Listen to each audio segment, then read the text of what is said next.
Good morning, everyone, and welcome to OdysseyWare's basic admin training. Guys, over the next couple hours, we are going to take you through all of the important stuff that you as OdysseyWare administrators need to know in order to really use OdysseyWare the best that you can. Now, if any of you are saying to yourself, I'm not an admin, I'm a teacher, do not worry. We do have the basic teacher training this afternoon, 3 hours from now.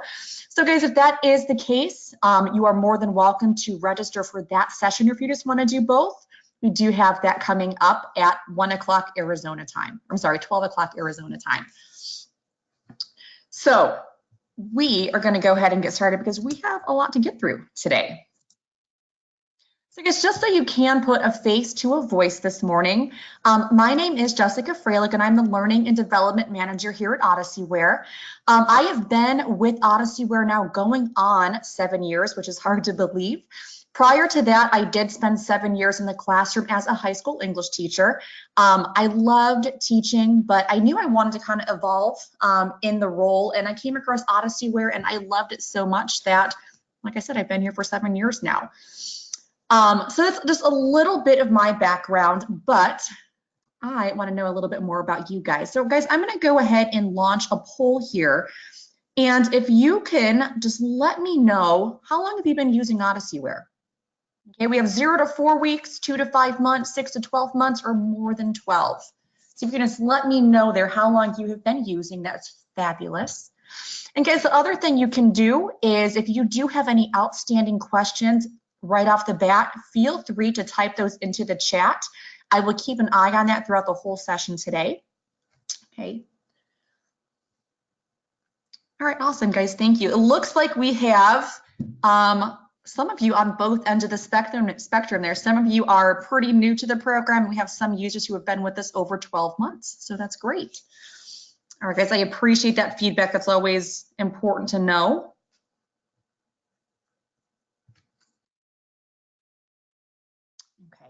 So guys, again, like I said, at any point during the session today, please feel free to use either the chat or the questions box. I will keep an eye on both of those throughout the session. And if you need me to restate anything, clarify anything, please let me know. We'll stop and talk in context to make sure that things do make sense. Okay, so it's all about you guys making sure you get what you need. So never hesitate to ask, okay, throughout the session today. So guys, our major purpose for today's session is to determine the settings, roles, responsibilities, and the protocols that will really ensure success in your implementation and use of OdysseyWare. So we're going to walk through 4 major areas today to really equip you by the end of today's session. So here's the first thing we're going to look at is the OdysseyWare curriculum. We're going to review how to use that tab, that courses tab, really how to locate the subjects that you're looking for, the courses that you're looking for. We'll also talk a little bit about the structure of the courses, and that'll really come into play potentially when it comes to your school settings. So curriculum is where we're going to start, and then we're going to mosey on over there to our school settings tab and talk about some of the settings you can put in place, permissions you can put in place, and just some best practices for organization. We'll also talk about how to create and manage users, both teachers, administrators, as well as your students. And we'll talk about how to get those kiddos enrolled in courses if that is something that you guys take care of at your district. And then last but not least, we will talk a little bit about data. We'll talk about the dashboard, our activity reports, and we'll briefly touch on curriculum reports just so you know where they are and kind of what they do. Okay. So those are going to be our 4 main focuses for this morning. And again, guys, if you see these and it's jogging any questions, please feel free to type those in the questions or the chat box, and we'll stop and talk in context. So I want to make sure y'all have your elevator pitch. So if anybody ever said to you, what exactly is OdysseyWare? Well, this is what you can tell them if you don't already have that answer in your pocket there. It's really 2 things. So thing 1 is that it really is an online curriculum for grades K through 12. Beauty of the fact that it is online, kiddos and teachers and you have access to the OdysseyWare program 24 hours a day, 7 days a week, 365 days a year. So that means teachers and students can always get online, work when is best for them, whether that is during the school day. Sometimes we have kiddos who are super busy, they work jobs, they need to work at 9 o'clock at night. They can do that. So thing one, online curriculum for grades K through 12. And then thing two over here is that it is, if I can get my computer to work, it is an LMS, that learning management system.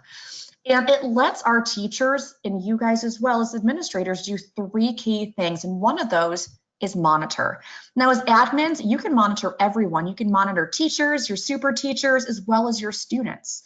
That allows you to really interact with them and keep an eye on their success and who is struggling as well, so we can step in and head things off before they get too far gone. Okay.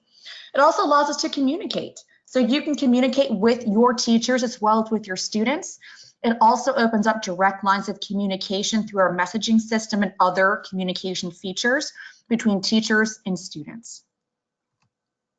And of course, it does allow teachers specifically to provide support to those kiddos who need it.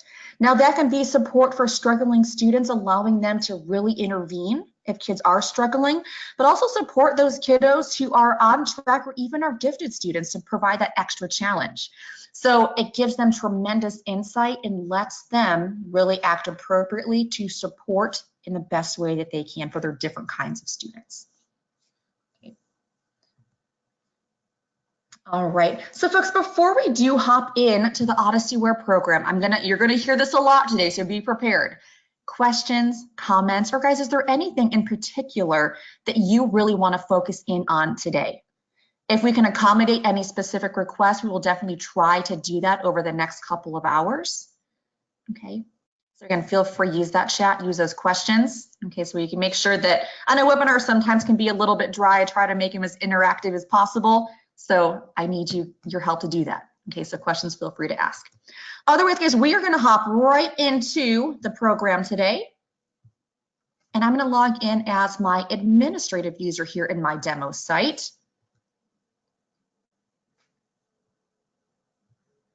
And the first place that we are going to head, guys, is over here to our courses tab. Now, you're going to notice, you might be already familiar with what your teachers and super teachers see. Administrators, you guys see pretty much the same view as your teachers do. Two exceptions are school settings and teacher admin tabs. We will talk about these after we visit the courses tab. Otherwise, navigation for you and for your teachers is the same. Okay, but again, we're going to start here with our courses tab, and we're going to talk about how to utilize this tab to really search and preview courses to identify the best curriculum for your needs. Again, a little bit about the structure as well, just so that you know what you're looking at when it comes to the courses and the structure that we at OdysseyWare utilize. So guys, first and foremost, I am going to go ahead and click on All Standard. I do have some custom courses created in my site, but this is going to limit my view just to those traditional OdysseyWare courses, okay? Sorry, I have my little communication box here that I need to keep moving around because it's in my line of view. Because from here, you're going to notice that we do have our smart search fields that will allow you to search for the content that you're looking for. We also have the overall search box that lets you hone in a little bit more specifically on certain courses. You can search by keyword if you're looking for a specific concept or standard. Even you can search by standards. For our purpose today, we're just going to keep it simple, and we're going to take advantage of those smart search features here underneath subject and course.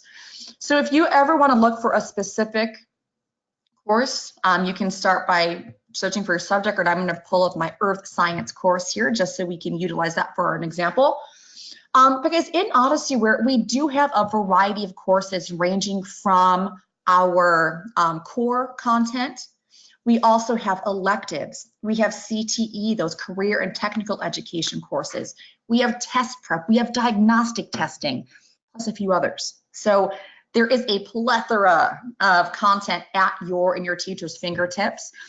Another thing that you might not be aware of that's very important to know is that you as admins and your teachers as well, you guys never take up a license. So even if you have a teacher who might not be a quote unquote Odysseyware teacher overseeing students in the program, you can still, divvy out login information for your teachers not teaching in the program and give them access to the content. It provides them with a ton of lesson plans that they can use, multimedia that they can use with their courses or with their students. It's just kind of a cool thing to know that if you didn't know that, teachers don't take up licenses. Okay, so you can always give those out. Now, we again are looking at some of the traditional Odysseyware content. Another thing I want to point out here in my site is that we're going to take a look at the traditional Odysseyware Earth Science course. Some of our courses, the core content, do fall under state-specific offerings, so you'll see some of those here denoted by the abbreviation for the different states. Okay, so if you're one of those states, you do have a state-specific version. Otherwise, you can utilize our traditional Odysseyware course. I guess I can come in here and click my little eyeball, and this lets me preview the Odysseyware Earth Science course. Now, structurally, let's talk a little bit about that first. So what you're looking at here, all of these little open books here are our units or our virtual chapters. Now, we can see here, this particular course has 13 units. And just a little information for you all, if you ever preview a course and you see it has typically, there's a few outliers here, but typically 10 to 13 units, that's designed to last for an entire school year. If you ever log in and you see a course that is 4, 5, 6 units long, typically that's designed to last for a semester. Okay, so you can kind of get a feel for how long the course is supposed to take based on the unit count. Now, another thing I can do here is if I want to dig a little deeper, for example, maybe I want to see the content within the Origin of Earth unit, I can click on that unit and expand, and now I can come in and preview all of the different assignments that are a part of this Odysseyware course. I can see all of my lessons that are here. I can see my projects. I can see my quizzes, and I can also see my test. Okay, so those 4 different assignment types here just gives me great insight into what my kids will be interacting with throughout the school year. Now, again, you want to dig a little bit deeper, you can always click on any assignment and launch that assignment for a preview. Now, guys, we are looking at the teacher view here. And so kiddos are going to see the same content that we're viewing right now, but they're going to see it delivered a little bit differently. Their information is going to be chunked into manageable sections. And so it's just a little bit more palatable. It's a little bit easier for them to kind of put the information together that goes together. For our teacher purposes here, it's just going to allow us to see the information in one kind of long assignment here. Okay. So guys, when it comes to the Odysseyware structure, our courses, regardless of grade level and regardless of content area, are designed the same. So your kids will always know what they're going to be interacting with.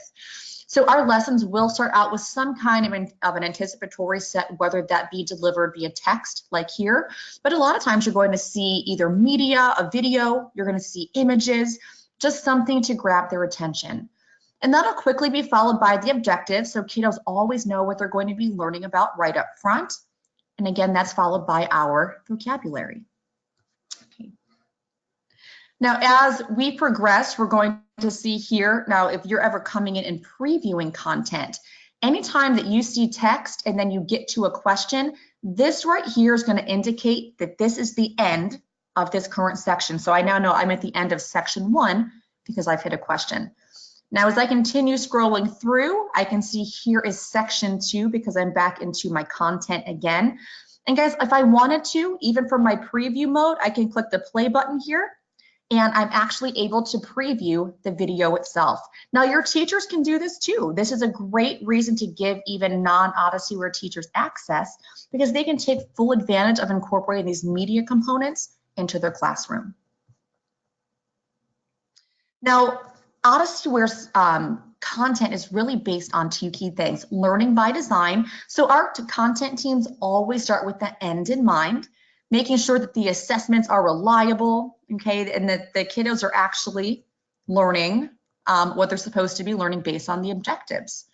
The other thing we're going to see is a gradual release of responsibility, that GRR. So meaning we're going to see a lot of direct instruction near the beginning of these lessons, and then students are going to be empowered more and more throughout the duration of the lesson to take on more of that learning responsibility. Okay. And you're going to see lots of media in here, guys. I can also click on the information. It's going to tell me exactly what it is that I'm seeing. And then, guys, the other thing you're going to notice here for your teachers, they do have built-in answer keys. So they always know what the correct answer is, which can also be really great if you ever have aides overseeing a computer lab. They can really get in there and help out the students as needed. Okay.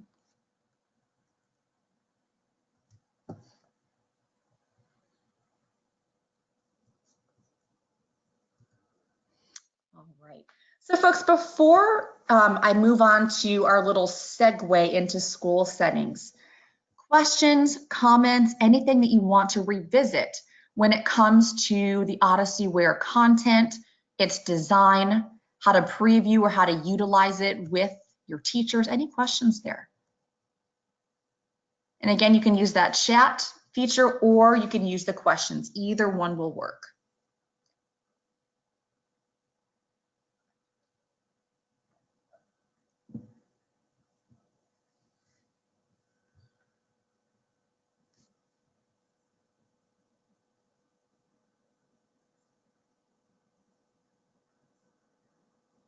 All right, I've left my good teacher wait time. It looks like there's no questions at this time, but guys, if anything pops into your mind, feel free to type those in. Like I said, keep an eye on that the whole time, okay? Now guys, before we segue into school settings, which will allow you to establish all of your global criteria for your site, I know I touched on this briefly, but I want to point it out again. OdysseyWare does have 4 different assignment types. Now that lesson that we just previewed is one of those 4 types. And then you also saw just now while we were previewing, there are built-in question checks for understanding within each lesson. Okay, that's going to be important when we get to school settings. We also have projects that are built in. Now guys, for science, just a little FYI, experiments fall under that project umbrella, okay? We also have quizzes and we also have tests. So those are the 4 different assignment types. Now, if you are a school who utilizes our CRX, our course prescriptive mode feature.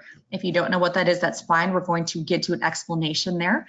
Because if you do use our CRX mode, that's basically what a lot of our customers utilize for credit recovery. It gives those students a way to recover that credit so they stay on track for graduation. Now, most of the OdysseyWare courses are available in CRX mode, not all of them, but most. And if you ever put a course into CRX mode, the very first thing that kiddos will interact with is a pretest. Now guys, you notice right now, there is no pretest at the beginning of the unit, okay? But if you do enable CRX mode, and I'll show you how to do that in a little bit, what's going to happen is that this alternate test, which hangs out down here at the very bottom of the unit, this actually pops up to the top and is what becomes the pretest, okay?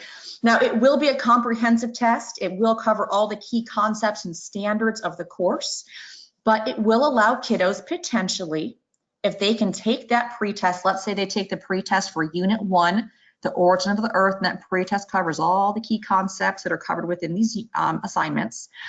Kiddos take a pretest at the threshold that you, as admins, determine. They're actually able to test out of all of this unit's worth of content, and they will fast forward on to Unit 2, History of Earth, where again, that alternate test will pop up to the top of the unit as a pretest covering all the concepts of Unit 2. If kiddos can take that pretest and pass at your determined threshold, again, they test out of the content. If they do not pass that pretest, that's when OdysseyWare will go in and assign all of the work that that kiddo needs to revisit in order to recapture that credit. Okay, so that is important information when it comes to our next point, which is going to be school settings. We're going to talk about how to determine and implement the thresholds that you want to put in place for passing scores for your school. Okay. Now guys, again, before I transition, I do want to stop and pause really quick because I know that CRX piece, that course prescriptive piece with the pretest, can be a little confusing. So any questions or points of clarification there?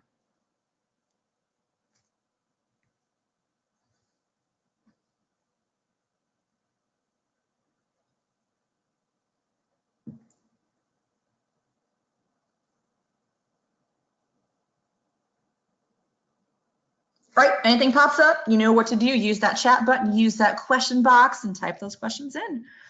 All right, so guys, we are going to pop over now to one of the tabs that is admin specific. So your teachers and super teachers will not have access to this, but we're going to pop over to school settings first. Now, this is super important because this will allow you to establish all of your global information for your entire site. Okay, now the first sub-tab under school settings is our messages and display. Now, anything that you as administrators type in here will show up for your teachers, for your students, and also for your parents if you guys choose to use the parent portal. Okay.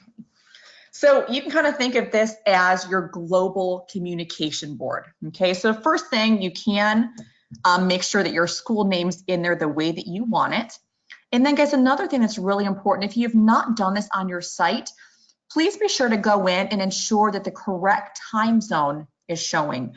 This becomes very important when it comes to your data reports, making sure that they are pulling in the correct time zone for you.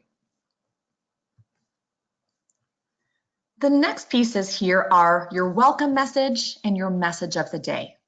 Now you can kind of think of these almost as virtual marquees, okay? It's a way for you to enter messages, again, for all users, okay? Admins, teachers, parents, and students, but it's a great way to communicate important information.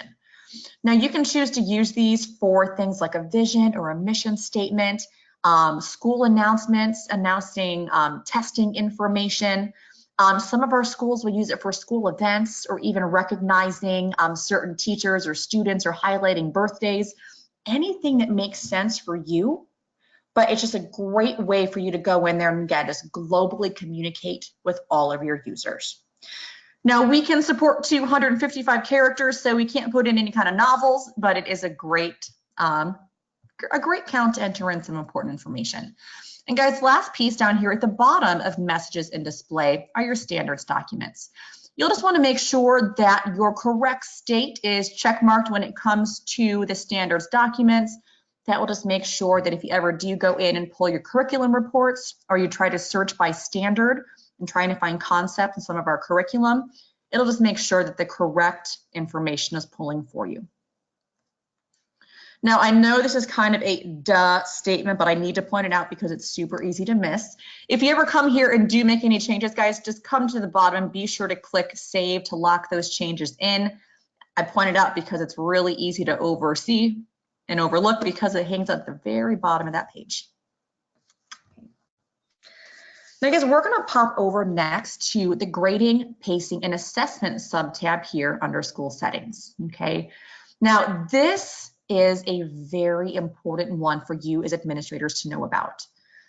Grading, pacing, and assessments will allow you to come in and establish your minimum passing score, that minimum passing threshold for all students across your entire OdysseyWare site. So whatever you put in here becomes a criteria for all of your kiddos. Now, that being said, guys, OdysseyWare is very flexible. So if you have a kiddo, for example, on an IEP and they need different thresholds put in place or different attempts, the beauty is that that permission to make those modifications can be given to anybody who you feel needs it. So they can go in there and make sure those accommodations are adhered to. Okay, we'll talk about that actually next on the permissions tab, but I just want you to know that what you put here will apply to all students, but it can be modified as needed. Okay. So guys, the first thing we're going to take a look at is that CRX pass threshold, or our course prescriptive mode pass threshold. Now, this is going to apply only if you put a course in CRX mode and activate that pretest at the beginning of the unit. Now, I know I mentioned a lot of our schools do utilize that for our credit recovery mode, but we also have schools who use it for a couple of different things. Sometimes we have, an advanced student and we just want to be able to see, can they test out of a course to move on to the next level? You can activate that course prescriptive mode, give them pre-test and see, can they test out of it? Are they ready to move on? We also have some schools who will turn this particular mode on, that CRX mode on, as a measure of growth. So they will have all of their kiddos take that pretest at the very beginning of the unit, and then they will measure the growth as juxtaposed with the final unit test at the end. So this is not limited to a credit recovery capacity. You can actually get kind of creative with this, okay? But this particular threshold, guys, will apply only to the pretest if a course is placed in CRX mode. Now, we do encourage you to kind of, bump that number up. So maybe you have a 80% threshold, which is what you're going to expect kids to achieve in order to be considered passing. You might want to consider bumping that threshold up higher. In my case, I have it at 90% because I want to make sure the score I put in, I'm comfortable with if kiddos reach or exceed that score to test out of that unit's worth of work. Okay, so just something to consider. Next is our lesson pass threshold. Now, guys, this is particularly going to tie into those question checks that come at the end of each lesson. Okay, so you can say, I want my kids to get an 80%, a 70% in order to be considered passing that lesson. Now, you can also decide how many attempts will my kiddos have to try and get that 80% or better. Okay, my case, I have my kids are taking 2 attempts to try to get an 80% or, again, better. Now, you can put in any number of attempts that you see fit, but one thing I will put in there as food for thought is that a lot of the OdysseyWare questions are multiple choice, right? So they're going to have an A, B, C, or D answer choice. So if you give too many attempts, it's making it kind of easy for kids to go in there and guess and eventually get to the correct answer. So just kind of think about that when you guys do enter in the number of attempts you're comfortable with.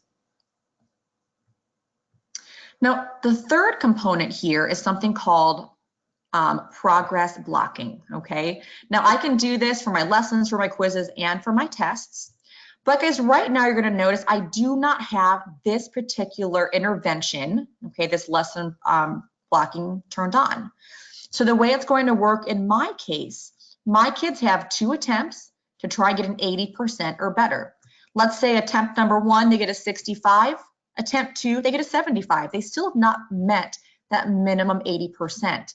But since I don't have that progress blocking activated, whatever score my kiddo receives on their second and final attempt goes into the grade book, and my kiddo simply moves on to the next assignment. Okay, now this sometimes can be, a decent thing to leave turned off because lessons are the most prevalent kind of assignment in OdysseyWare. And if you have kiddos who are struggling and they're getting blocked and stopped after every single attempt, it becomes a little bit frustrating.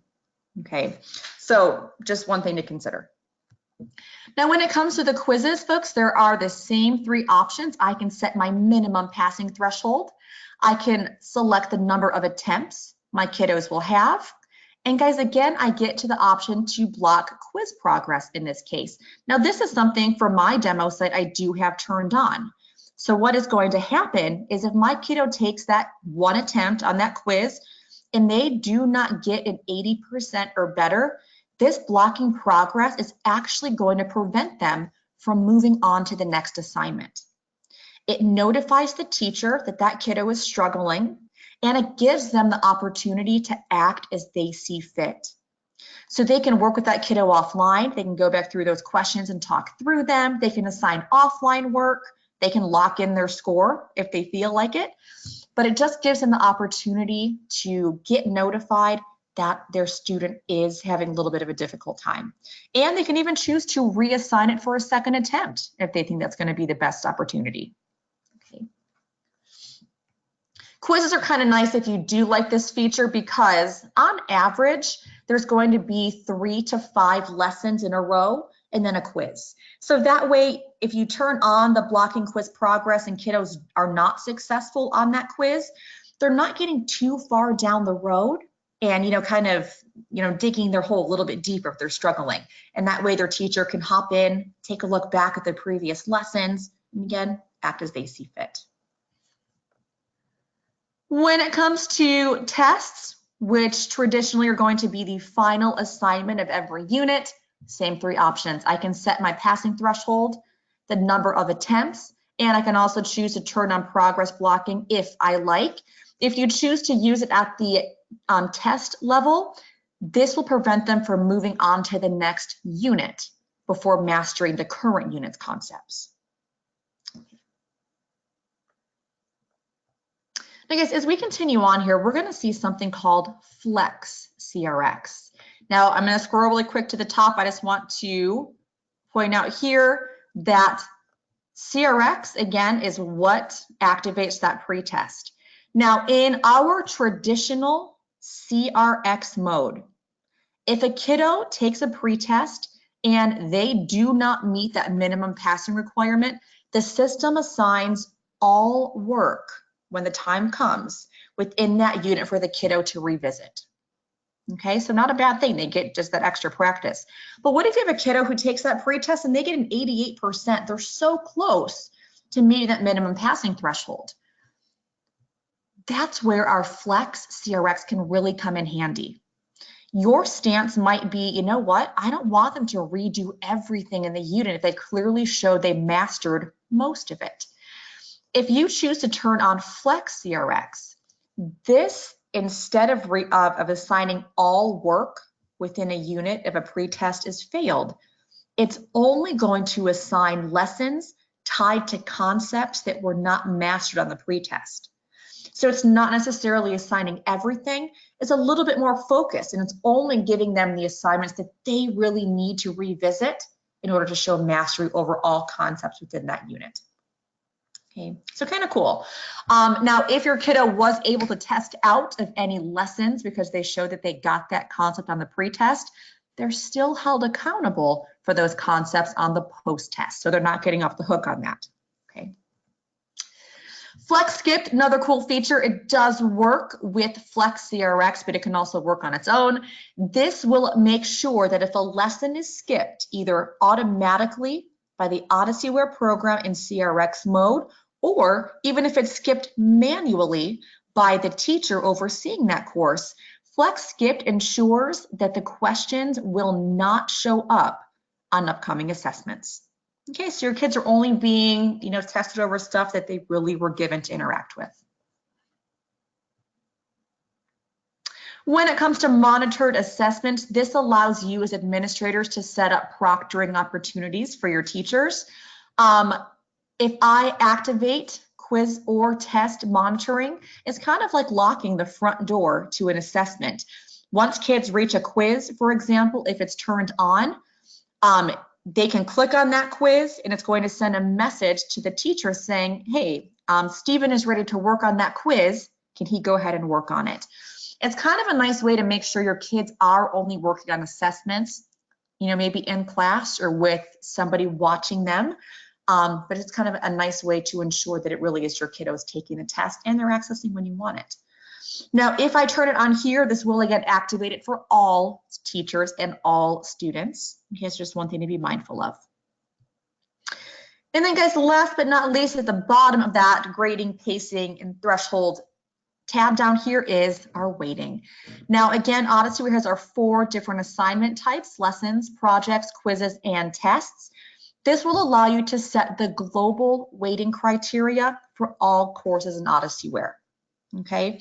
Now you also have the permission, maybe your English teachers have different weighting scale than your history teachers and your science teachers.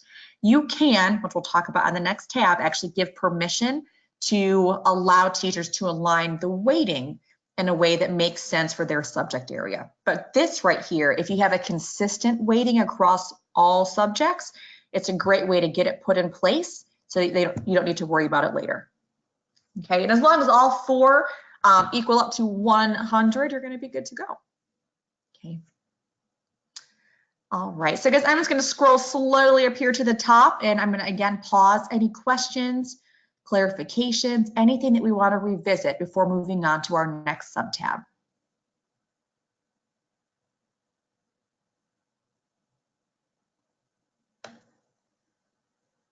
And guys, I know we had a few people join us. If you are listening in and you have any questions, we do have two options. We have our questions box as well as our chat box. Feel free to type in any questions or clarifications or any specific areas that you want to take a look at today. And again, we'll address those when it makes sense. Okay.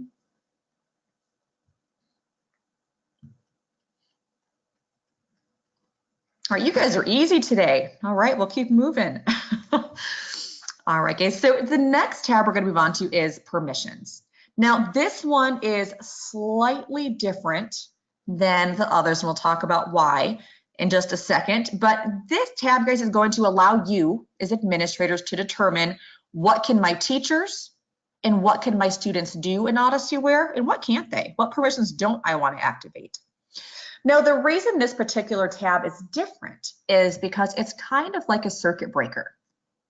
If you want even a single teacher or a single administrator even, or a single student to have any of these permissions, we have to flip that master switch here at this global level and turn it on for your site.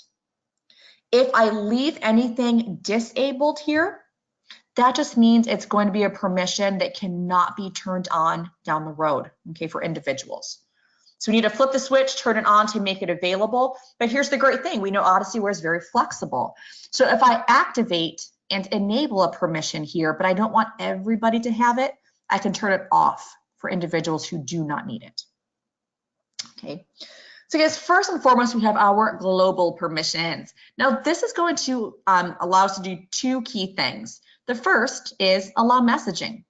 Now, you may or may not already know this, but OdysseyWare does offer an internal messaging system very similar to email. Now, it's also very streamlined. So administrators, you can message your students, you can message your teachers, teachers can message you, can message students, but kiddos, very streamlined. Students can message their teachers only, okay? They can't message other students, parents can't contact you this way. But again, it's a lot like enabling an internal email system. We also have student notes that can be turned on, which allows kiddos to keep virtual notes as they work their way through their lessons. Okay, great for active reading, great for annotating as they go through. They can be color coded even for those uber organized students. So it's a really cool feature to turn on. I'm going to skip any kind of deep information about this one. This is going to be useful if you do have single sign-on with us, but otherwise I'm not going to go much beyond that. Okay. I guess when it comes to grading permissions, we do have our blank essay notification. Now, if you choose to enable this guy here, what's going to happen is if your kiddo comes across an essay question or a short answer question, they look at it and say, yeah, I don't feel like answering that right now, and they leave it blank. The system is going to notify their teacher that that essay was submitted blank. And again, teachers can address that as they see fit. They can choose to reassign that question to make sure their kiddo has to interact with it, or they can assign a 0 for lack of effort. But at least this way, it does notify them that the kiddo did not complete their work. Now guys, next are the teacher permissions, and I need you to hear this because it is so important. These 4 permissions here under teacher permissions, it should also say admin permissions. So if you want teachers or if you want yourselves to have access to any of these 4 permissions, you have to check mark that box and enable it here even for yourselves. Because if it's not, that means you and teachers cannot have access to these things, okay? So just think of this as teacher/admin permissions. Now, first and foremost, you can allow teachers or yourselves to change and reset their own passwords. If you ever run into an issue and you're a little bit worried that it's going to be difficult, you have teachers who forget their passwords, It's not a difficult process. You don't have to know the previous password in order to reset it. You just have to enter in a new one, okay? But if it's something you don't want to deal with, you can very easily leave that unchecked, not worry about it. This one is extremely important. Now, change, grading, pacing, and assessments. Again, I'm going to scroll to the top. I just want to remind you, grading, pacing, and assessments is that tab we just talked about when it comes to establishing all those global thresholds, the attempts, the interventions, the weighting. If you activate change, grading, pacing, and assessments, this is going to allow anybody with that permission to go in there and make modifications to thresholds, to attempts, to interventions, to monitored assessments, to weighting, okay? Now, for some people, maybe you, maybe your counselors, maybe your department leads, some people might need that permission. And again, I'm going to fall back to the one that we hear the most, and that's especially when it comes to IEP accommodations, right? We need to make sure that we adhere to those requirements. And so this might be a very important one to activate. That being said, this might not be a permission that you want everyone to have.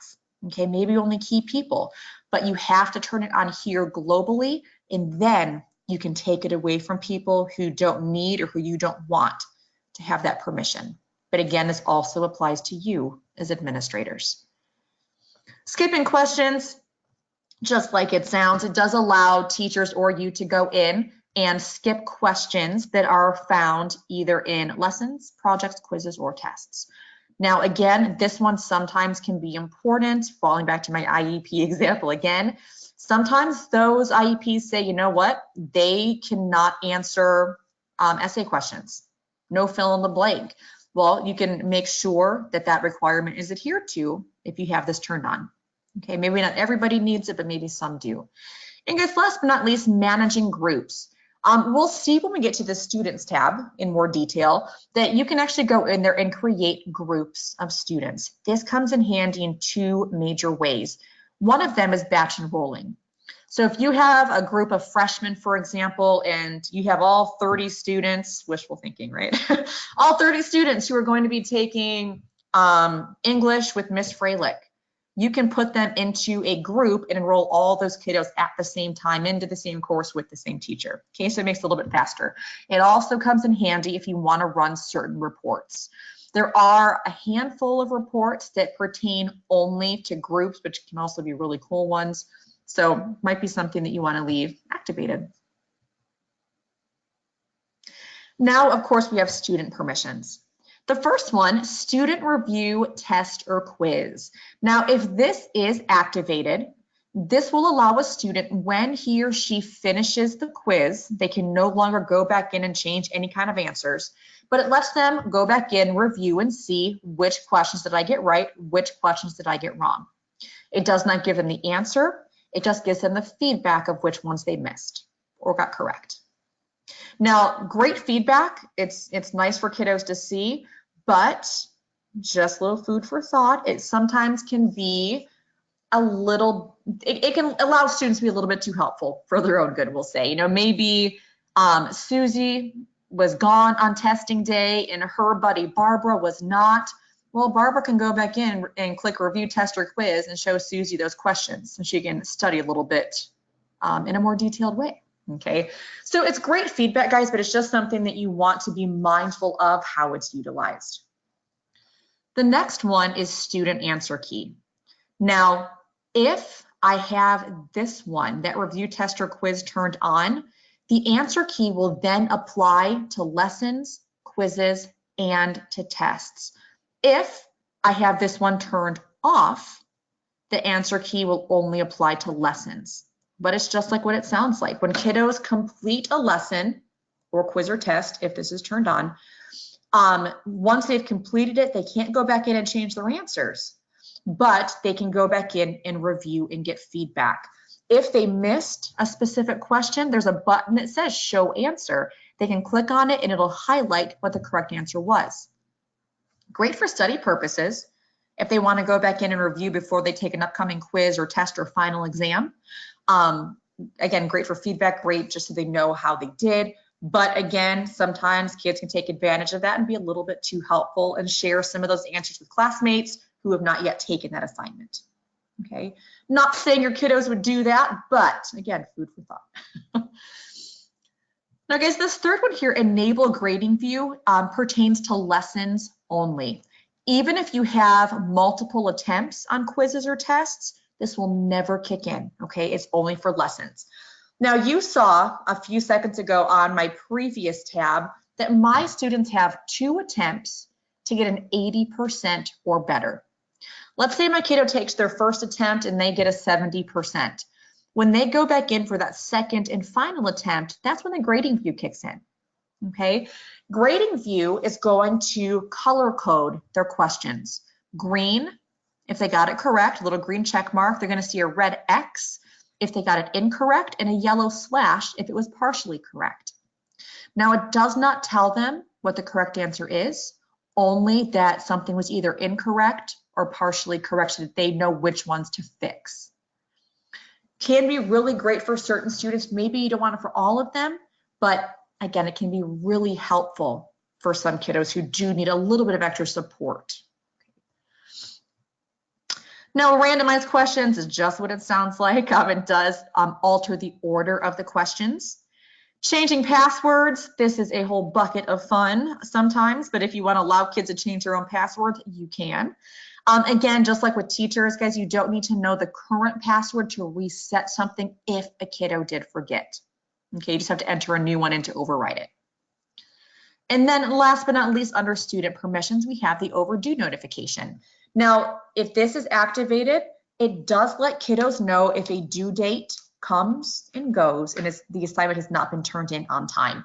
They're not penalized in any way. They don't automatically receive a 0 in the teacher's grade book, but it does let them know that they're falling off their pacing schedule and that they're starting to run the risk, potentially, of not completing that course on time. And then guys, last but not least, down here at the bottom, we do have OdysseyWare Writer.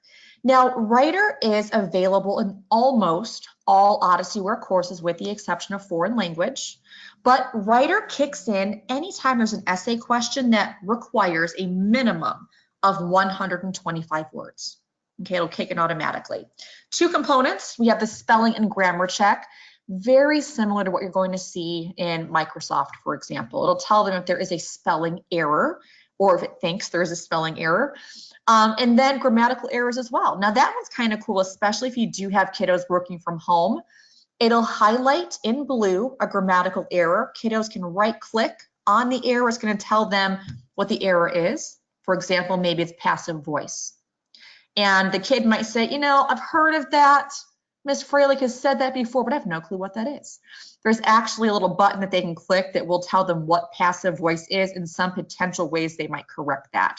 So it's a nice little built-in support there. And there is also a scoring component. Now you can't see me, but every time I say that, I do my little air quotes because it doesn't actually score on the teacher's behalf. The teacher knows their students better than any computer program ever can. So teachers will always be responsible for ultimately entering in that score, okay, for a manual entry. But it does give kiddos support to say, you know, here's a score that you might receive. It does not provide numbers, but it does provide a color coding meter. So if there's certain things, it'll look at things like word count, topic agreement, writing structure, complexity, and it'll give kiddos feedback in those areas. If they get red in any of those meters, it means you better go back and, you know, take a look at this. Yellow will tell them, you know, it's okay. You might want to go back in and rethink it though. And then green means you're probably good to go to turn this in. Okay.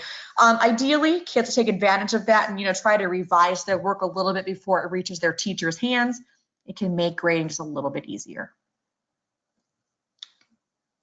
Now guys, again, I'm going to scroll slowly to the top. Any questions, clarifications, anything on these permissions here? Again, just like a circuit breaker, if you want anyone, including yourselves, to have access to these permissions, make sure you flip that master switch here and enable that permission. Otherwise, nobody will have access down the road.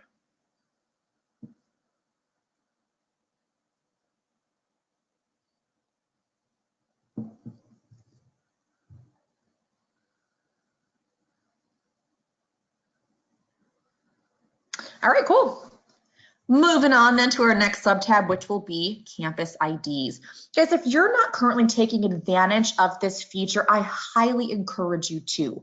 Now, campus IDs allows you to establish different IDs for your different campuses, your different schools within your district. So maybe you're at a district that uses us for elementary, middle, and high school. Well, you can very easily create, right, those campus IDs. Now, what this will allow you to do is actually go in and run reports by campus ID just to give you more granular information on how overall your different campuses are doing. It'll also function in different ways when it comes to searching for information, maybe searching in the gradebook, using your dashboard to search. Okay, it can really come in handy. You can, if you're at a large district, that can really come in handy, but we also have different schools who use it for different reasons. So if you are a single school using it, sometimes schools will come in and do a campus ID and divide it down into English, history, math, science, Spanish, and so you can actually filter by subject area. So just because you're not at a huge district does not mean this does not help you when it comes to data mining and just really grouping kiddos together. Our archive tab is next.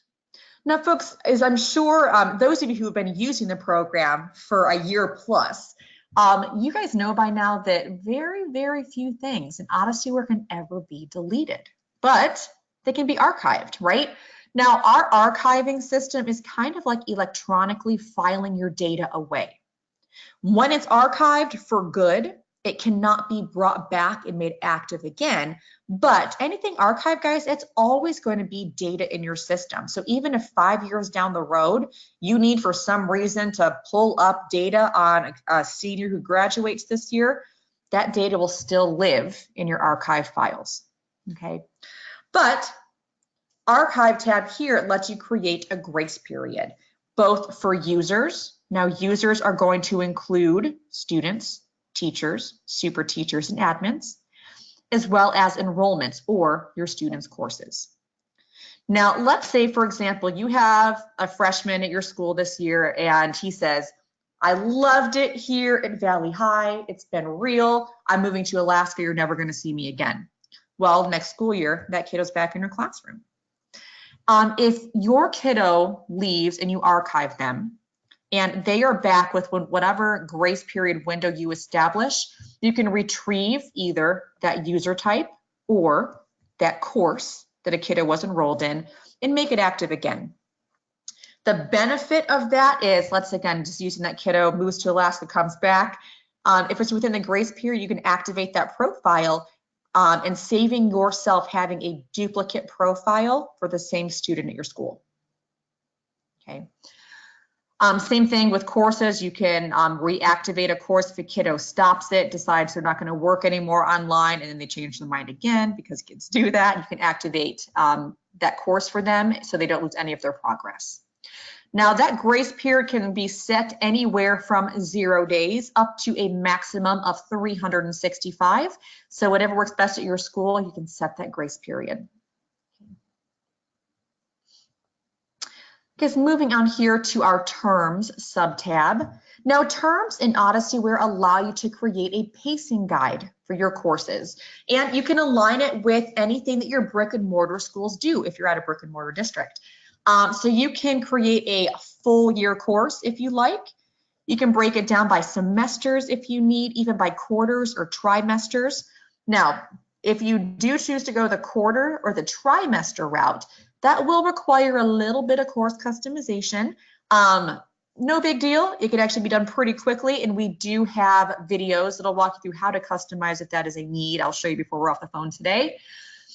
Even specialty terms like a summer school term, or if you have seniors at your school and maybe they need to be done 2 weeks before everybody else to account for graduation, you can set whatever terms that you need. Now, the beauty of entering in these terms here is that you can go in, you can choose your own beginning and end date. I'll do today. But the great thing about doing this is that it's going to automatically establish for me, we'll see here, a number of working days. Now, in my test term here, I have 159 working days. So what the Odyssey Aware program will do when you go in and enroll students into courses is, as evenly as possible, spread out due dates across those number of working days. Okay, so that way your kids' pacing schedule is realistic, it's accurate, and again, confined to the time frame that you need it to be confined to. You can choose to mark it enrollable, or if you're, for example, going in right now at the end of this school year, getting set up for next school year, you can even go in there and put those terms in and only mark them enrollable when you want them to be accessed by whoever does your course enrolling. Okay. And guys, here's the last piece under school setting. So again, keep in mind we're at 159 working days here. The last piece is calendar. This will allow you as administrators to come in and remove any working days that kids are not going to be working. So for example, maybe when we get back, we need to mark off Labor Day, okay? Or maybe just we're off this whole week. So I can come in here to my calendar and mark any day, holidays, teacher work days, I can mark them no school. And what that'll do is automatically make sure that nothing is due for students on that day. Now, you're gonna notice all weekends, Saturdays and Sundays are no school days. All that really means, guys, is nothing is due. Like I said, kiddos can still get in there and work if they need to, so get caught up if they're behind, or work ahead of their schedule if they are so inclined. But here's the cool thing with your calendar. You're gonna wanna make sure, guys, before next school year starts, that you go in and do check off as no school days all of, again, holidays or half days or teacher work days, whatever there are, because when I click back on terms, you're gonna see automatically those number of working days were adjusted because I took those 10 working days away. If I had any kiddos enrolled in courses during that term, the system goes in, it would automatically recalculate and redistribute working days across the number of due dates across the number of working days. Okay, so just make sure that everything is accurate and up to date. Again, I'm not going to go into detail beyond this. The last tab, guys, I know if I skip it, you're going to wonder what in the world was that. User associations is a specific feature for any of our schools who use our NWEA testing feature. And so that's what that's for. If you are an NWEA school, you know what that means. If you have questions on our NWEA feature, feel free to throw those in and I will talk about them at the end of our basic admin webinar. But otherwise, just know that that is for NWEA customers. All right, folks, so that takes us through the school settings tab. Again, that is one of two tabs that is specific to administrators only. And before we move on to our second and last admin specific tab, that teacher admin tab, I'm just going to pause again. Any questions about anything we talked about for school settings?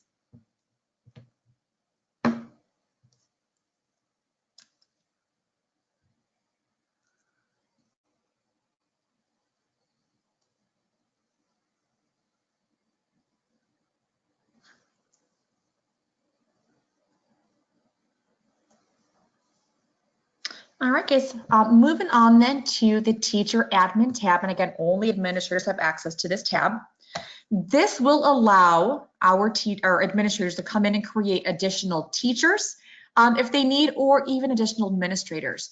Now, guys, we do encourage you, keep your admin users to as few as you can, simply because anybody who has an admin access can get in and make modifications to the things that we just talked about: permissions, grading, pacing, and assessments, terms, campus IDs. They can do it all. So limit that access to only people who really, really need it. Guys, before we move on, great question. So can students still access their courses and work past the end dates that are set on a term tab? Now, the answer is yes, but there is a but to that if you don't want that to happen. So Odyssey Aware does allow students that if a term end date does come and pass, kiddos still technically can work on that if you want them to. Now, when we get to the Students tab next, there is a way to prevent access beyond a term's end date, and I'll show you how to enable that for your students if it's something you choose to use. Okay, great question.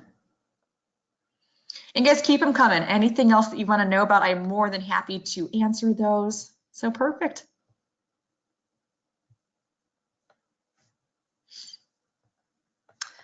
Okay, so guys, here from the Teacher Admin tab, admins can come in here and very easily monitor and manage any of the teachers, super teachers, and administrators on the site here.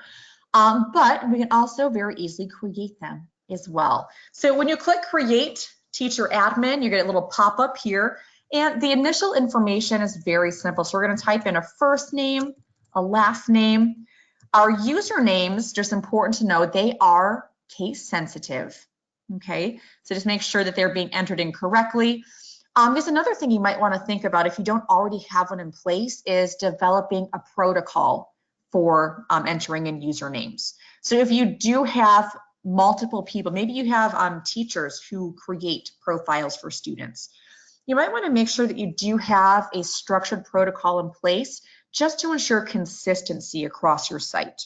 Okay, just something you might want to think of. Another important thing to know is that usernames are kind of like social security numbers. They cannot be used more than once. Now, even if you have somebody in your site who is archived and is no longer using the program, you still cannot have a duplicate username for an active and an archived user. Okay, so that might tie back in if you don't already have a protocol in place.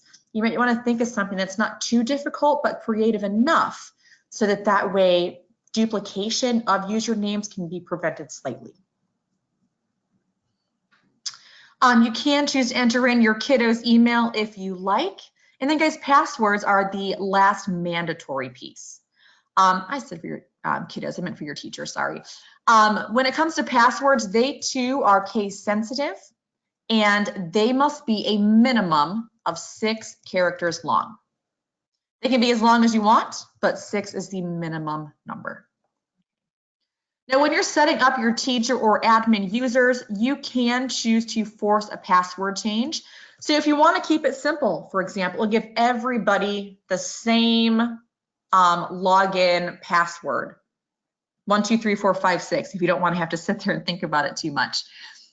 You can choose to force that password change so teachers create their own individual one the first time that they log in. Because if you are creating an additional admin user, creating the rest of this is really simple.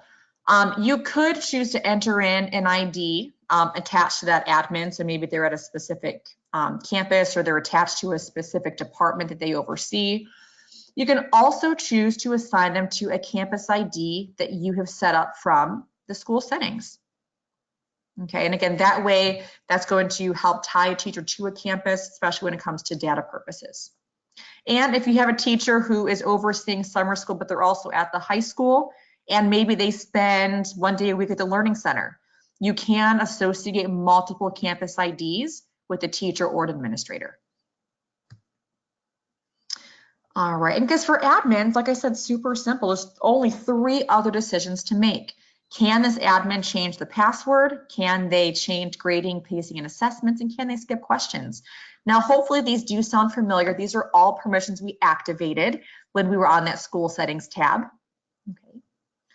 Now, there are 2 other user types besides admins. Now, again, admins, you guys are like the all-knowing, all-seeing. You can see and do it all for your site.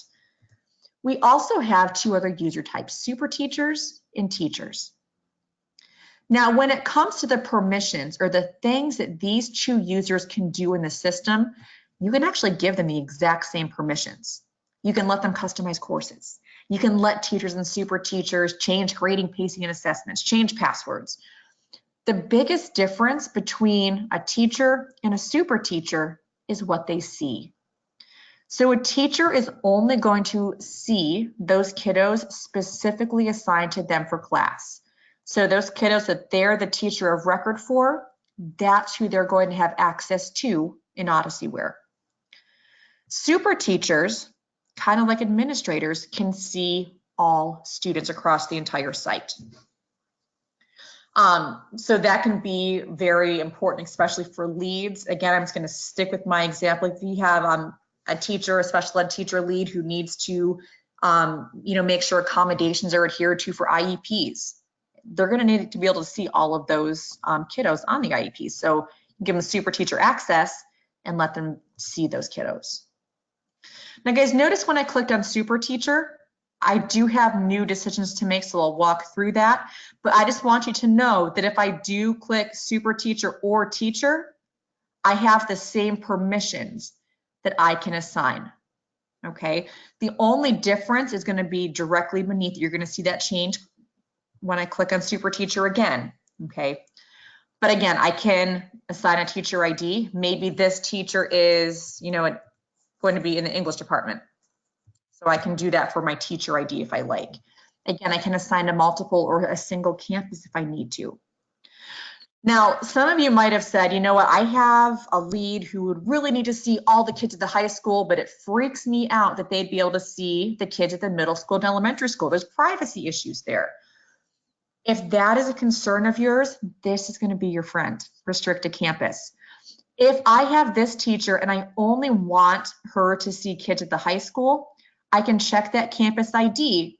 And if I click restrict to campus, they're only going to be able to see all students with that same campus ID high school. So it just locks down what they see a little bit. Okay.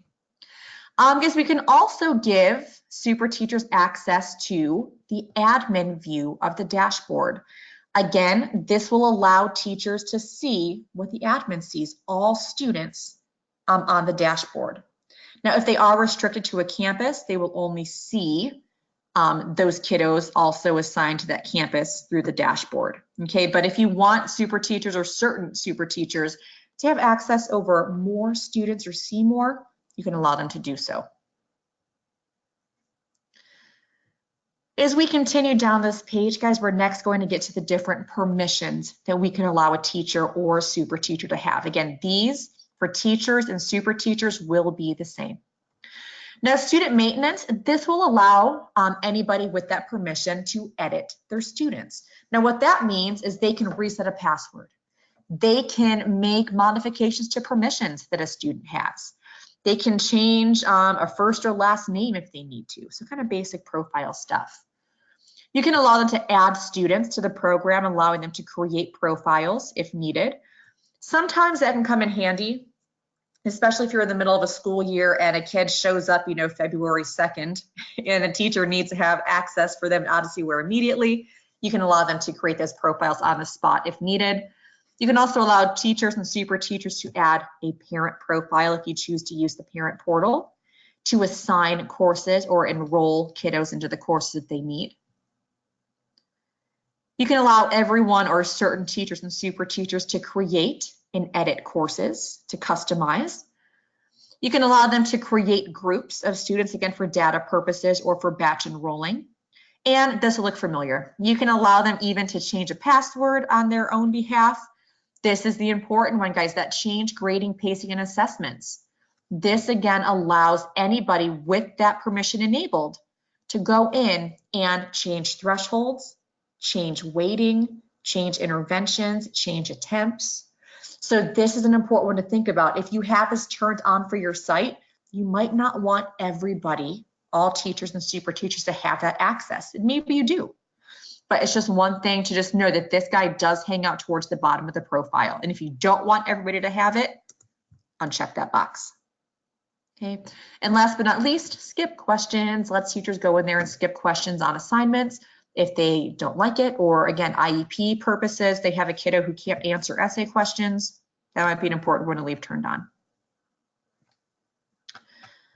All right, guys, any questions or clarifications on anything when it comes to setting up teachers, super teachers, or administrators in your program?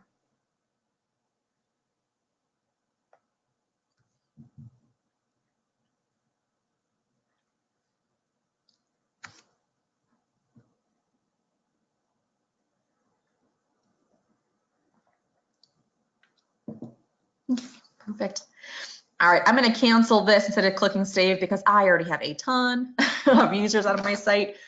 But guys, just know that when you do get your site populated with teachers and administrators, you do have this little piece here allowing you to monitor and manage those users, okay?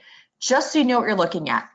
This online column, if you ever come to this page, and I call them my little snowmen, if you see them grayed out, that just means that that user currently is not signed in, okay? If you ever come here and you see somebody who is blue, that lets you know that that user is currently signed in, okay, and that they are using the site currently. Anybody who has an enabled status, that just means that they can log in at any given point and use the Odyssey Web program.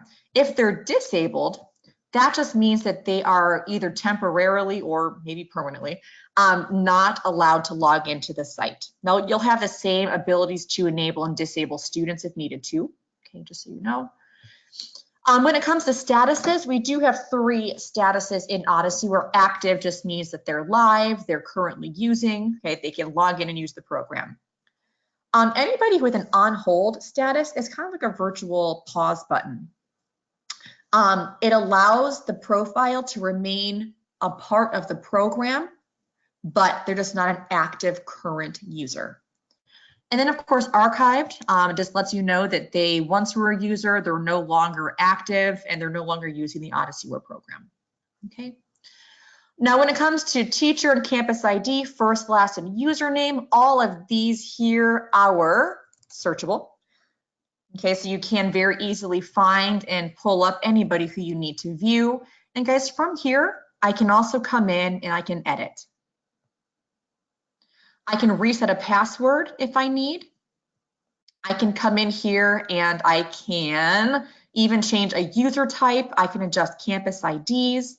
I can restrict to campus and enable dashboard at any point, as well as make modifications to any teacher permissions. Okay, so all of those things can always be adjusted.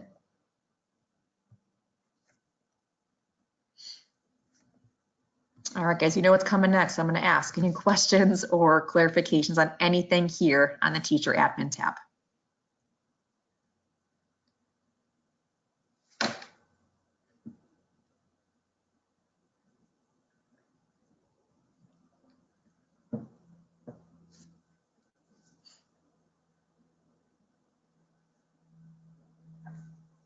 All right, guys, next stop on our little train here is going to be the Students tab. Now, this may be something that you guys oversee. It might be something that somebody else does at your district, but I want to make sure that you are familiar with how to create students for your program as well, and opportunities that are here. If somebody else is doing this, you can make sure that certain structures are put in place if there's a way you want to use these. Okay. Now, when it comes to creating students, it can be very similar to teachers, but you have 2 options here. You can create students one by one, or you can also import students if you have a big group to put in. We have provided a CSV template that can be downloaded, and then all you have to do is browse for it and upload it to your site to put your students in, or creating them one by one we'll just use for our example today. And initially, it's just like we saw for creating students, for creating teachers and admins. So you start with that base information, first and last name, username, password. Again, you can associate a student ID. So if you want to put in a student number, you can. If you want to associate them with a certain campus, you can. Now guys, this is extremely important. If you have a super teacher and you choose to utilize restrict to campus, so they only oversee students at a particular campus, you have to make sure that students at said campus also have that same ID. Because if I restrict a super teacher to a campus, but I don't have any kiddos also associated with that campus ID, that super teacher won't see a single student. Okay, so you need to make sure IDs match up for teachers as well as for students. Now for kiddos, this is where we start to differentiate a little bit. Now you can choose to select a default term when you're entering students into the program. Now this is a benefit, guys, when you do go into school settings. If you choose to set up school terms, it just helps out anybody who's doing the enrolling, right, for your school, because it gives them preset terms and timeframes that they can work with. You also have the option to utilize a custom term. So if you have a kiddo who comes in mid-year, or the end of the year in this case, you can actually come in and create a profile for them with the appropriate time frame selected. Or if you have kiddos who are likely or even potentially going to be using OdysseyWare for more than 1 year, you can do choose at enrollment, and that way no specific time frame is attached to the profile, but rather you can choose the time frame at the enrollment and only attach the time frame to the course, okay, not to the kid. None of these are wrong choices. None of them will break anything. Even if I have this time frame attached to a student's profile and they're using 3 years from now, no harm, no foul. It just takes a little bit of overriding the date when it comes to entering them in for enrolling them in a course. This is my particular favorite, choose at enrollment, but again, none is really better than the other. Next, at the student profile, we get to personalize grading and pacing. Now guys, this is where the permission to personalize grading, pacing, and assessments comes in for your teachers. If I had not turned that on, or if I had turned off the permission for a specific teacher, this little box would say disabled next to it. They wouldn't be able to turn this on. But anybody, admins, super teachers, and teachers who have this permission to personalize grading, pacing, and assessments, I can come in, click this box. You're going to see all these fields are going to go live. Now, if I need, I can come in and make modifications to this kiddo's expectations. I can change the thresholds across assignment types. I can change attempts.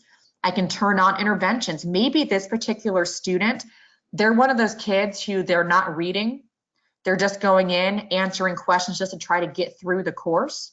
Well, you can actually come in and turn on these intervention pieces for certain kids to slow them down if needed, okay?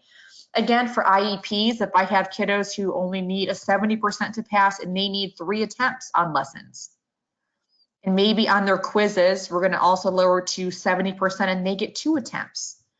We can make sure that all accommodations are met and that we have kiddos set up for success in order to, make sure that they're doing well. Because if I am making these changes here at the student profile, just know that this will then become their new default scoring criteria for all courses they're enrolled in. So let's say they're taking Spanish, English, and algebra. All 3 of those courses will now have a 70% threshold and 3 attempts for lessons, okay? Maybe this particular student only has an IEP in English. And so the other 2 courses that they're taking would follow the global, traditional settings that you've established. If that's the case, you want to make sure that the changes are not made here at the student profile, but I can actually make those modifications for 1 course for a single student. We'll talk about that next, but just know that these accommodations can easily be made by anybody who does have that personalized grading, pacing, and assessments permission. So you can see the importance, but also the potential drawbacks to that. So just keep that in mind. Because also this is the way that if you do want certain individuals to be able to personalize weighting for different subject areas, you do need to enable that change grading, pacing, and assessments permission, but then they can come in here and weight these assignments differently if needed. Okay.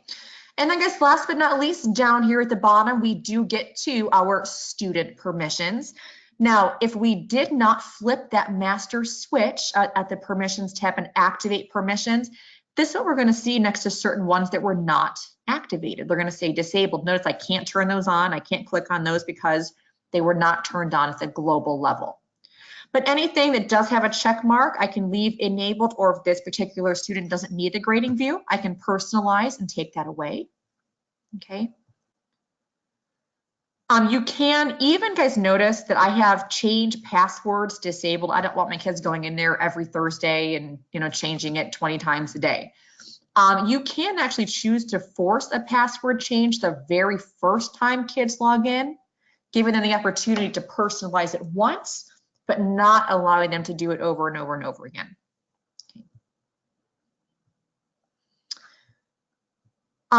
These will be a few new ones because I want to make sure these are pointed out. Allow message send. You actually can choose to take that ability to initiate a message away from a student if they're taking advantage of it. You know, if they have a kid who is sending their teacher 14 messages a day saying, hi, how are you? I love purple. I hope you have a great weekend. You can take it away. And guys, last but not least down here, this, and writer is still down here too, we talked about this, but this is a new one. Now, this is going to tie back to the question from a few minutes ago. What if I have a kid who has not completed a course, but I don't want them working past the term's end date? If that's the case, guys, and you want, you know, let's say your semester ends May 21st, and that is your hard stop. You don't want kids to work on May 22nd. They're done. You can choose to turn on block term end progress. And now when May 21st comes, they're done. They can no longer access beyond that point. Okay. If you want to have a little wiggle room and you want kids to have a little bit of leeway, you can choose to turn that off, and they can potentially continue to access it as long as you want them to. All right. Now, folks, again, I'm going to pause. Any questions there when it comes to setting up student profiles, or again, clarifications on what it means if you change the grading and pacing here at the student profile?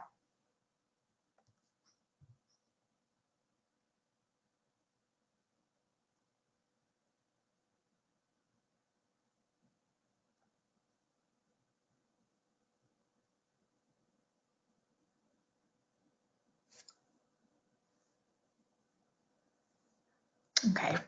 Now, before I click cancel, and I can't believe I forgot to make this recommendation because it is one of my favorites. Because if you currently are a user and don't take advantage of the student ID, maybe just leave this blank. It's not something you utilize. If you don't already have a purpose for the student ID, one recommendation that I love to make is actually entering in the kiddo's graduation year. This, again, will allow you to do some kind of cool things. You can search when it comes to data reports to see how your different classes, your graduating classes are doing. I'm going to go ahead and click cancel. But it also will allow you to clean up your site at the end of a school year, and I'll show you what I mean in just a second, okay? But if you're not currently using student ID, putting in a graduation year is a great way to utilize that. Now, just like we saw for the teacher admin tab, I have the same ability to come in and manage and monitor my students. I can see who's online. I can see who's enabled or disabled. I can see who's active, on hold, or archived. And I still have the same search fields here. Okay, I can search for any student that I need, pull him or her up, and edit as needed. So I can reset a password. I can change permissions. If I need to, I can add campus IDs or remove them. I can change the grading and pacing at any point. It's not just at the beginning. Okay. Now, guys, the other thing I can do here is, again, manage my students. I can, in a batch way, mark kiddos active, on hold, or archived. Now let me show you some really cool stuff. Now this is a little sneak peek. So if anybody is planning on taking my webinar on Thursday for year-end procedures, you're getting a sneak peek. But I love using the student ID field, again, for the graduating year. Because look what I can do. At the end of the year, when I know my seniors are done, their grades are accounted for, I can search and pull up all of my seniors at the same time. I can select all of them. And guys, using my actions dropdown, I can batch archive all of those seniors who definitely are not coming back next year. They're done. So just a nice little housekeeping tip that's kind of a cool thing to take advantage of if you're not already using the student ID. The other thing that comes in handy that you can do from the Students tab is create, edit, and manage groups. Now guys, again, groups is something that can be very handy when it comes to batch enrolling students. Again, maybe you have 30 kids taking English 1 and they're all with Miss Freilich.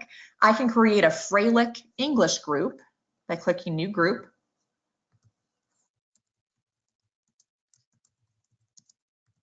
That looks really weird, doesn't it? 2019, 2020. So I can create my group here. I can put a description if I like. And then guys, I can search for any of my students who I want to put into a course.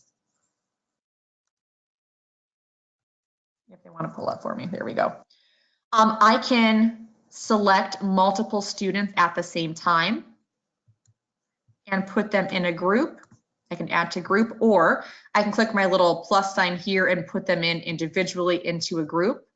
But guys, you're going to see that when I scroll down below, I can see the kiddos in that group. If I made a mistake and whoops, this kiddo doesn't need to be in there, I can very easily remove that student. But all I have to do when all of my kids are where they need to be, I can click save. And now when I get to the enrolling process, you're going to see how that group can come in very handy. Okay. It also comes in handy for reporting purposes. It gives you access to a few group reports that can really come in handy. So reporting and batch enrolling, great ways to use groups. Other suggestions that you can use groups for, one example is maybe you have a teacher who offers tutoring Monday, Wednesday, and Friday during lunch. You can allow teachers to create groups like that and allow for progress monitoring to see who's improving and who still needs some more support. You can do it for, again, tutoring or study tables. You can do it for intervention purposes. Maybe your football team needs a little bit of monitoring. So you can actually put the football players into a group and run a grade report on Fridays to make sure everybody's eligible for the game. So lots of cool ways to use groups, but again, data purposes and batch enrolling are going to be the two biggest reasons you'd want to create those. All right, guys, before we get to the next tab, which is going to talk very quickly about how to enroll kiddos into courses, any questions?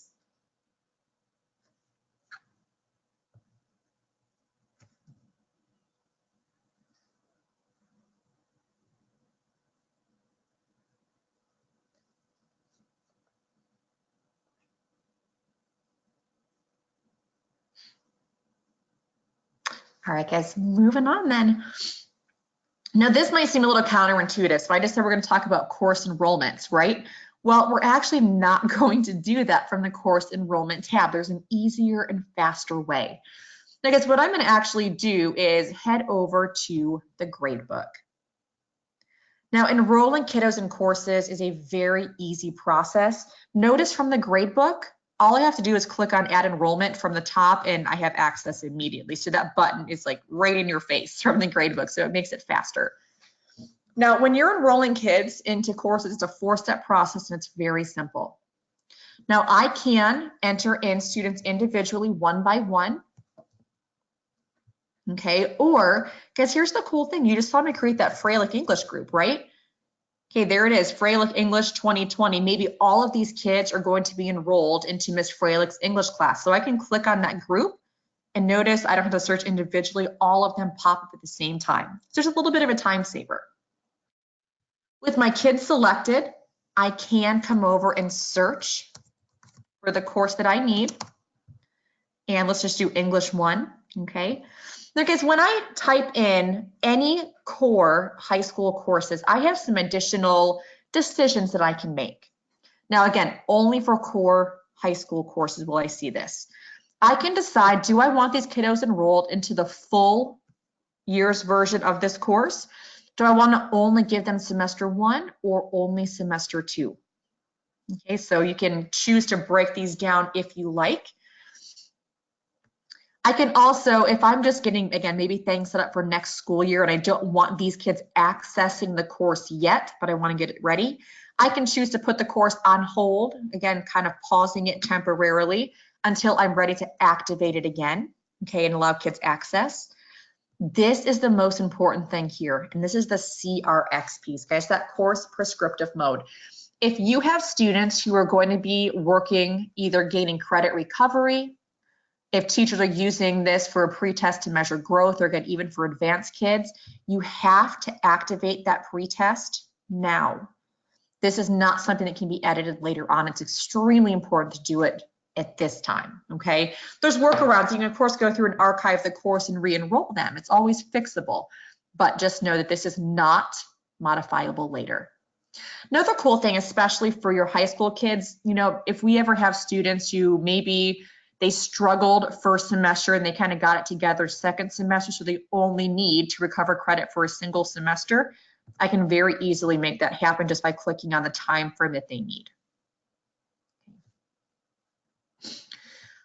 Two other components, I need to make sure I have the correct teacher of record selected. So I'm going to use my super teacher self here.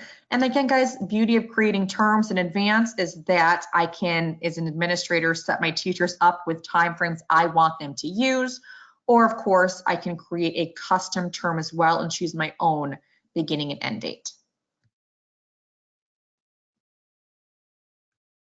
Last really important thing here.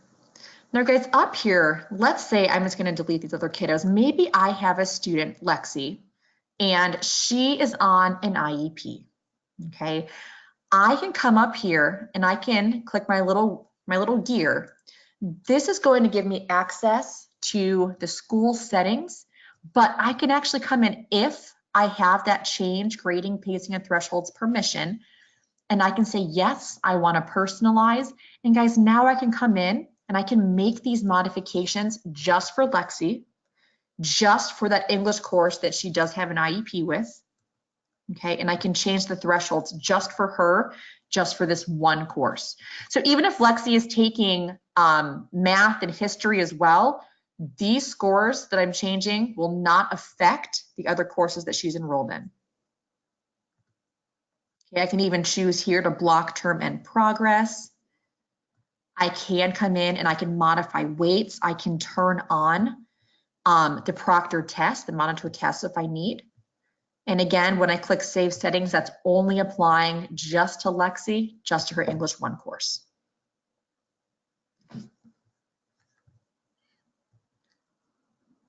All right, guys, any questions on enrolling students into courses or clarifications on these different pieces?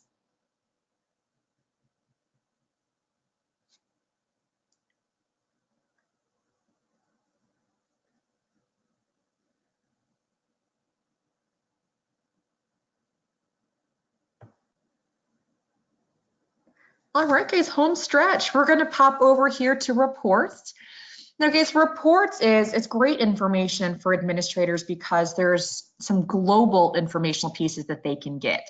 Now, notice that reports is broken down into 3 subtabs. The dashboard will be the first place that you land. We also have activity reports and curriculum reports. Now, the dashboard, guys, is awesome because it does allow you to see if you like all campuses, or you can even hone into a specific campus if you like. You can view all teachers at the same time or even a specific teacher on your site. And guys, from here, you can see overall at your campuses, how are your kids doing? Are they on pace? Do they have overdue assignments? When it comes to the average score, how are your kids doing? So really high level information that lets you see how your kiddos are doing. And then guys, you can even look at specific students if you like. So if I want to see how Lexi is doing in English 1, I can click on details and even get, as an administrator, a breakdown when it comes to a specific student. I can see how they're doing overall in the course. I can see the average score by type here, as well as time on task. How are they doing when it comes to time as well as progress? So guys, it gives you great information either for individual students, individual campuses, or your district as a whole. For activity reports, you as administrators have access to every single Odyssey report that we offer. And guys, even down here on the right-hand side, you get a nice little cheat sheet on what exactly each report gives you. But the reports give you great information on things like time on task, score, progress, and a whole bunch of other great stuff. But as admins, you have access to a few things that other users do not. So guys, you'll be able to monitor the course completion breakdown, so you can see overall, are your kids finishing courses? Do you have a lot of kids still with open courses that need to finish? Good one to run right now this time of year, right? You also have access to the faculty progress. I'm going to pull this one in just a second, but it lets you see if any teachers have open actions they need to complete. Another important one to run this time of year to make sure that your teachers are getting their grades in and are grading the kids' work as it comes in.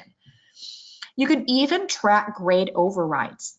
Now guys, this one's really cool because it lets you see when it comes to the teacher's grade book, are the scores that students are earning, are those what's going into the grade book, or are any teachers having to go in there and manually input scores? And if you see a ton of teachers doing that or one teacher doing it a lot, it might be worth a conversation, but it lets you just really see how grades are working in the program and who is doing what. Okay, faculty progress is a great one because again, it gives you insight into what your teachers are doing. So you can come in here, you can select any time frame that you need. I'm just going to run it through today. And you can choose to do this for every single teacher that you have or even for individuals. Let's see how Ms. Freilich is doing. I think she's slacking a little bit, to be honest. In case then when it comes to reports, you have three ways you can view them. You can view them as a web page. You can view them as a CSV. So if you like to do any kind of charting or data analysis and manipulation, that's a great one. Or of course, your PDF. Because this is what you'll see. If your teachers have things that need to be done or actions that have come in that need to be taken care of, this is what you're going to see. It'll tell you if a teacher is current or, in Ms. Freilich's case, not current. And it tells you the student who submitted the work, the subject and course the work came from, of course, the assignment, and then the kind of request. So in this case, Tiffany has requested help and it hasn't been answered yet. She submitted 2 essays that have not been graded yet. Okay, lots of other things. There's a test here that needs to be unlocked. For some reason, Tiffany was in a test and left that test, either got kicked out or just quit it, and she has not progressed beyond that. So it gives you just really good insight, again, if teachers need to take care of anything on their students' behalf.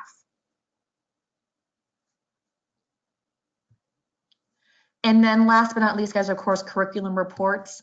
This will just allow either you or your teachers to go in there and find the different standard alignments where they fall in courses and in lessons. If you do customization at your school, this is a really great place to come to make sure that the scope and sequence is adhered to and that your standards are being met in the way that you think they are. So just another really good report to run. All right, this is one of the last times, guys, I'm going to ask today. Questions, clarifications, anything that you've seen today. And again, these are the 4 areas that we did go over: content, the curriculum. We talked about the default settings for your site. We talked about creating users, admins, super teachers, teachers, and students, enrolling those kiddos in courses, and also different data entry points that you have access to. And again, any questions about those, please feel free, type those into chat or enter them into the questions. And guys, also, if there's anything today that we did not talk about that you're curious about, feel free to type those in too, because I would love to spend some time talking about those. But otherwise, the last time I'll say this for today, questions or anything from what we talked about during our session this morning.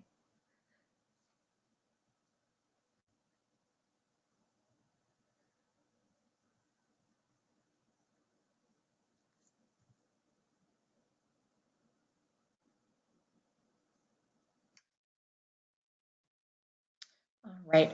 Well, guys, thank you so much for your time. I know it was a lot of information.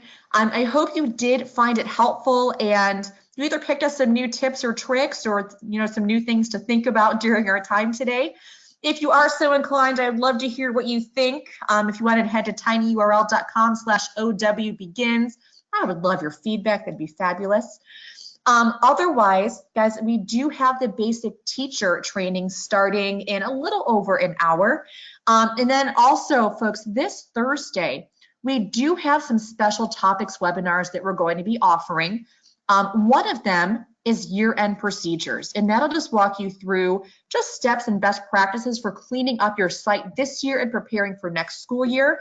And if you are running a summer school program, we also have summer school best practices coming up on Thursday as well. So feel free to sign up for those if those are topics of interest to you. I would love to have you on there. Okay. And Zach, I'm gonna get to your question just 1 second. I'm not ignoring it. But guys, otherwise, questions, feel free. I'm happy to stay online and revisit anything that we didn't talk about. But if not, thank you so much for your time today. Again, I hope you found it helpful. And I hope to talk to you again soon in one of our future webinars. So thank you.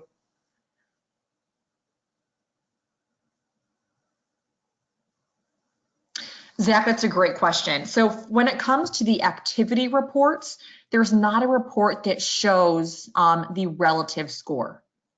That being said, the different elements of the educator dashboard can be exported, so you can kind of handle it that way, but there's not an activity report that will show the zeros. But that's a really good request, so I would encourage you honestly to put that in feedback so that we can get that request accounted for, because that's a good one.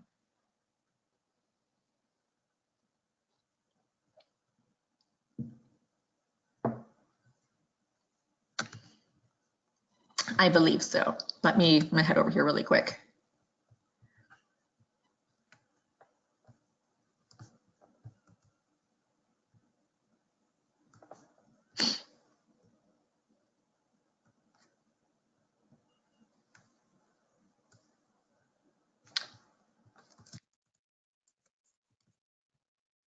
So if we want to take a look at the relative score, and let me know if this is not what you're asking for. The relative score actually can be exported as a PDF or a CSV. And so you kind of can track there, but there's not a breakdown. Does that help?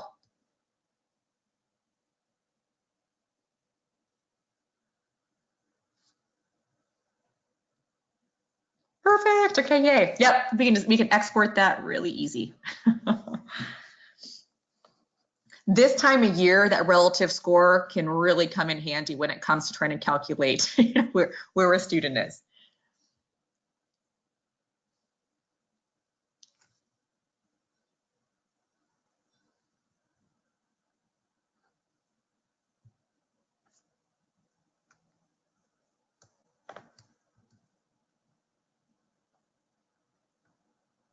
All right, guys, again, any other questions? I'll stick around. Let me know if anything pops up. But again, have a great rest of your day. Thank you.